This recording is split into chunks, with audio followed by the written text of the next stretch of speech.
This is my seventh visit to Korea since the middle of the 1990s. I mention it simply because it underlines the fact that I welcome, enjoy, and always learn from when I am in Korea. But in particular, I want to express publicly my gratitude to the Korea Foundation for the support which you have summarized briefly, but it's really extensive, important, highly significant for research and education on the study of Korea at Harvard University. It is one of the reasons why the university, led now in the Korean Institute by my colleague, Professor Sung Kim, who is also with us this morning, has been able to grow and develop and expand the significance of Korean studies at the university. My topic this morning is a large topic, and I want to try to focus not necessarily on issues that are on the headlines of newspapers or on tweets that might be sent via Twitter, but on some of the fundamental decisions that universities need to make as they think about what they believe their mission may be. So some of what I will be saying will be familiar, but I hope that at least some of the formulations in the examples that I give you would be food for thought. First, a preliminary comment. Global higher education has many different purposes, many different goals. Most of these goals are very praiseworthy, are very much worth undertaking, but they are changing. So one example is the training of engineers at universities. One way to think about the training of engineers is that you focus the preparation of that person to perform one job, an important job, on which modern society and economy depend. A somewhat different way to think about the training of an engineer is that you need to train someone who, yes, will be highly skilled in mathematics and in applied science and in professional activity, but who will need to adjust to a world that is changing significantly, who will need to change jobs during the course of a career, who may need to work in countries other than the one where that engineer was born. And once you think of it that way, merely doing mathematics and applied science is not enough. It is essential, it is just as important as before, but it requires a conception of a global engineer where knowledge of the humanities and the social sciences becomes just as significant, because the key to success becomes the capacity to adjust and to change. Similarly, one of the worthwhile goals of higher education is to prepare an individual to be productive in the economy. And there is no question that this has to be one of the objectives when students who are 20 years old, 25-year-olds go to the university.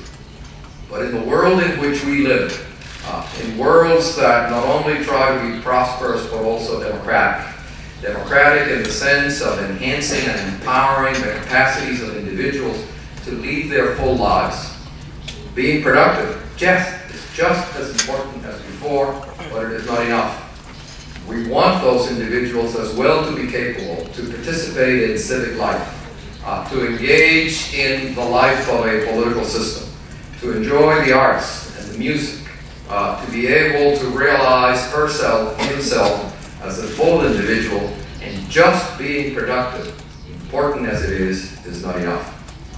The goals, therefore, of higher education in any context, in a particular country, or globally rethought, indicate the necessity to think about a world that is changing, and that the narrow formulation of tasks for students or for universities might have been perhaps correct at some time, decades in the past, but not for a global world, not for a global community in the 21st century, and certainly not for Korea, a small country to be sure, but one whose wings already span the world. Within this very broad topic, with many laudable objectives, I want to focus just on one type of global higher education that I would call the research university. That is what approximates best what Harvard University has become. By research university, I mean an institution that defines its fundamental mission as the generation, the application, and the dissemination of knowledge. It focuses, therefore, on basic as well as on applied research. But in part because it defines its mission in that way, it means that relative to the totality of its resources, it allocates fewer resources to having students. A research university need not have tens of thousands of students. A research university would have significant students because professors learn from their students, just as I have learned from mine, at least some of whom are in this room. But the key is that the allocation of resources for a research university is quite different because the key task is the focus on research. So, focus on research, relatively speaking, fewer number of students. Thirdly, it is not just about teaching face-to-face, although teaching face-to-face is essential to our mission, but it is the dissemination of knowledge. That includes face-to-face teaching, but it also includes the dissemination of knowledge in print, electronically, and by whatever means there may be. It is a broadening of the definition of what it is that a professor does in a classroom, because the classroom for a research university is the world of knowledge. And for research universities to work, there are certain necessary freedoms. And I want to organize the rest of my remark around 6 of them. And I will phrase each of them as freedom from. And let me tell you what they are first, and then I will tell you a little bit about them. Freedom from the church, freedom from the state, freedom from donors, freedom from arrogance, freedom from people like me, university vice provost, and freedom from its past. So the first, freedom from the church. By that I mean that there cannot be a decision by the authorities of the university to determine in advance what the results of research would be. That dogma does not precede or supersede research. There are many churches that own and operate universities and do an excellent job. But the key decision is that those who govern the universities do not believe that they would be imposing their dogma on the work of research. Harvard was founded in 1636, as Dr. Kim indicated, by the Puritans. It was a religious institution whose purpose was not that of a research university, but was the development and imposition of a particular form of dogma. Harvard was not a research university until the end of the 19th century. For about 250 years, it was not that. If we were having this conversation not in 2012, but in 1912, Harvard would not have been counted as one of the leading universities in the world. The leading universities in the world were in Germany. The leading universities in the world are no longer in Germany. And we are also very conscious of the fact that a leading research university at one time may stop being so at another. At Harvard, this imposition of religious dogma lasted until the end of the 19th century because the leading biologists at the university were anti-Darwinian, did not believe in evolution, and therefore prevented the substantial leap of the university into the front rank of research in biology. Freedom from the state. Harvard is an American university and proud of it. Harvard has played a significant role in the defense of the United States in World War I and World War II, during the Korean War, and continues to have significant, extensive, and deep relations with the government of the United States, which, among other things, funds a huge part of the research efforts of the university. By freedom from the state, I mean two very specific things. The first is the same as I just said with regard to freedom from the church. No prior imposition of a dogma on the part of public authorities to get in the way of research. In the world, perhaps, of the 20th century, the most significant example of a political decision to block general research in science was in the Soviet Union when Stalin abolished the study of genetics. And it is one reason why the Soviet Union was good at physics, but not good at the life sciences. At Harvard in the 1950s, contrary to the university's own propaganda at the time, there was significant and extensive persecution of communists among faculty and students, not because they had broken the law, but of the beliefs, of the political beliefs that they had. And that is a sad chapter in the history of the university. So freedom from the state means freedom from that kind of political dogma. Second kind of freedom from the state that is important is freedom from labor market protectionism. Protectionism is something that states sometimes apply to industry or other forms of economic activity. Protectionism is one of the ways in which the state may ruin a research university. And what does that mean? It means that decisions that you may only hire citizens of your country means that you are depriving your research university of the ability to appoint the best talent, independent of passport. It means that state decisions that you may admit to your student degree programs, only citizens of your country, that you have prevented your research university from admitting students on the basis of their talent, of their hard work, and of the contribution that ideas from many different parts of the world may bring to your own country, to your own students, to your own faculty. It is an important responsibility of governments to realize that labor market protectionism with regard to universities makes the universities that they're trying to protect less good than they otherwise might be. Freedom from donors. Research universities depend on resources that come from many sources. Some of those resources come from the state. Some of these resources come from churches. Some of these resources come from private donors.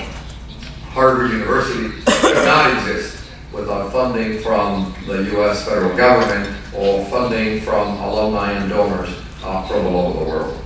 So what I mean by freedom from donors is also very specific. It means that we look for support outside my research university to create fellowships, but the university, and only the university, has the right and the authority to admit specific students and to decide when to allocate financial aid to those students, not the donor. It means that the university looks for actively funds to create professorships, endowed chairs, as they sometimes are called, but only the university has the right and the authority to appoint the specific individual who will be benefiting from the creation of these funds, and not the donor. It means that the university actively looks for what is called sponsored research. It may be sponsored by the U.S. federal government, may be sponsored by governments of other parts of the world, may be sponsored by all sorts of organizations. But it is essential in sponsored research that there be no gag order, that there be no prior prohibition on the publication and dissemination of research. That what distinguishes a consultant's job from a university job is that the university will engage in research that the sponsor is supporting, but those who are engaged in that research are free to publish, are free to discuss the evidence and the methods that they use to collect them and to analyze them. And the university, therefore, does seek all of these sources of support from donors, but must be, in order to remain, in order to grow as a research university, free from the decisions that interfere with the selection of individual students, with the appointment of individual faculty, or with the conduct of specific forms of sponsored research. Freedom from arrogance. I suspect you know that the words Harvard and the word humility, both begin with the letter H and the same hot sound in English, but they're never used in the same sentence. This reputation does not rest on humility. Yet, it is an important feature of the evolution of a research university to be free from its own arrogance. And let me try to give you some examples of what I mean. The university must not be arrogant enough to think that, by definition, its own faculty are the best. It means, therefore, that just to promote faculty from within, promoting faculty from within is a good thing, but just to promote faculty from within, it is not. Universities must be free from the arrogance to think that the only good faculty already there, must be free, therefore, to hire faculty from other universities from other parts of the world. Universities must be free from the arrogance of thinking that only its own former students, only its alumni are worthy of being considered for appointment to new faculty positions. Universities must be humble enough to realize that the students who graduated from other universities may in fact be better, and those others, students from other universities, are the ones who deserve appointment. That means the university must be free from its own arrogance and be actively supportive of a higher education labor market in the appointment of professors, not just hire its own former students, not just promote its own junior faculty. University must be free from arrogance of believing that its professors automatically and by definition write the best articles, write the best books. Could be, but the only way that we would know is by making sure that a research university supports, helps to create, helps to defend, and submits its own faculty to peer review. Peer review means that an article has to be vetted by other scholars before it is accepted for publication. That a book manuscript has to be read, commented, criticized by other scholars before it would be published by university press. And the system of peer review is at the heart of the survival and development of a research university and of a collection of research universities in other countries. University must be free from the arrogance of thinking that its own internal organization is already optimal, and instead it must systematically submit itself to review and assessment of each of its programs, whether they should be departments or institutes or different programs, by scholars and by other professionals who are often and should often not just be merely academics who come from other universities. Let me underline that. It is important for universities to submit their academic programs at times to review from non-academics. The work of research universities is too important to be left to academics alone. And academics must be sufficiently humble to understand that they have much to learn from other professionals. Universities must be free from what in the United States federal budget are called earmarks, approaching a government official to get a portion of the budget without submitting it to competitive review. Presidents and deans often love earmarks because it is assured money. What it assures them is of a program that is so weak that it cannot be subject to peer review, because if it were reviewed on the merits, it would be turned down. And therefore you are funding a suboptimal research operation, and that is not the way to build and sustain a research university. Freedom from the president, freedom from the provost, freedom from people like me as university vice provost.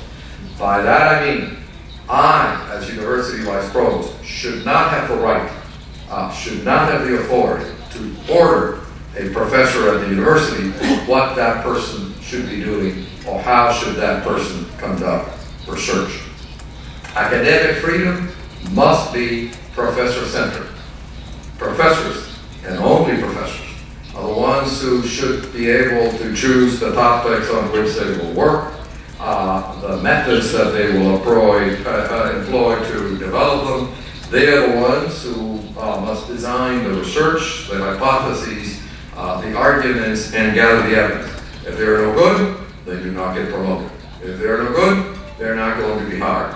But academic freedom rests on freeing individual researchers from the authority and power of administrators to predetermine what it is that they ought to be doing, to predetermine the conclusions from their own research.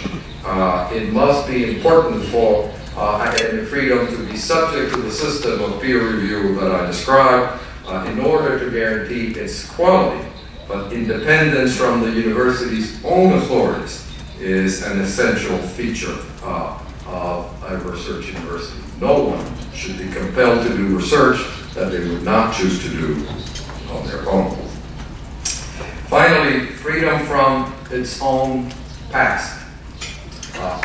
If Harvard were continuing to behave as it did at the time of its founding or for its first few centuries, it never would have emerged as a research university. But what I mean, what I want to emphasize in this last point, freedom from its own past, is a particular kind of academic standard that it is important for someone like me as a senior officer of the university to acknowledge in public time and again. Harvard has, with regard to the admissions of students or the appointments of faculty, looking at its past, a shameful history. It unfairly and wrongly discriminated against American blacks and African Americans more generally. It unfairly and wrongly discriminated against Jews. It unfairly and wrongly discriminated against women. It was for a very long time a school only for the children of the wealthy. One of the elements that I am proudest of as a professor at Harvard and as a senior administrator is that all of these traits of Harvard's history are being or have been fully overcome. Of these, the most recent meaning the last few decades, but particularly the most recent years to be overcome, is social class. Social class meaning that the university is increasingly committed to making it possible for any student. We're not yet at this goal, but we're moving fairly rapidly in this direction to make it possible for any student of talent who works hard to be able to attend the university.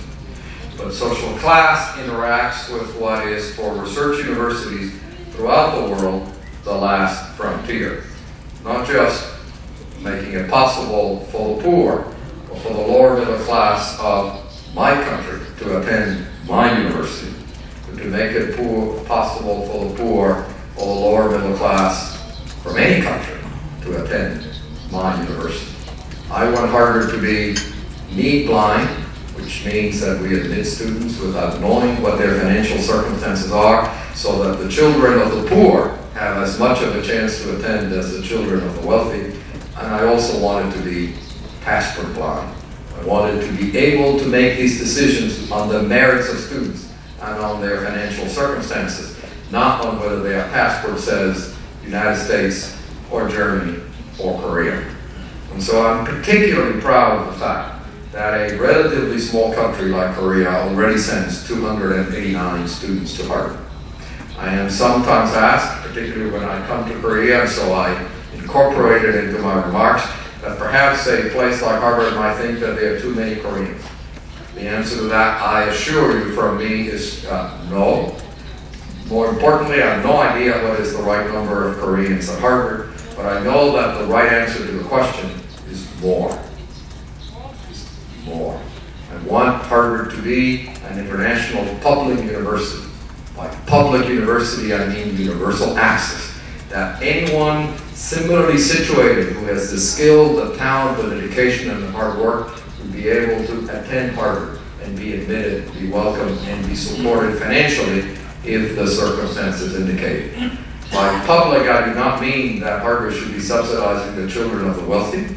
By public, I mean universal access. The children of the wealthy should pay. The children of the poor should not. The children of those in between should pay what they can, and the rest should come from the university. Freedom from its past is a university that has identified mistakes that it has made, and it is honest enough to admit them and smart enough to correct them. And that is, I think, the last of the points that I want to make. Universities depend on freedoms. These freedoms are very specific. This is not an abstract or demagogic discussion. We can only do the work of research universities if we have these sets of circumstances. They're not enough. There are many other things that universities can do, but these are essential.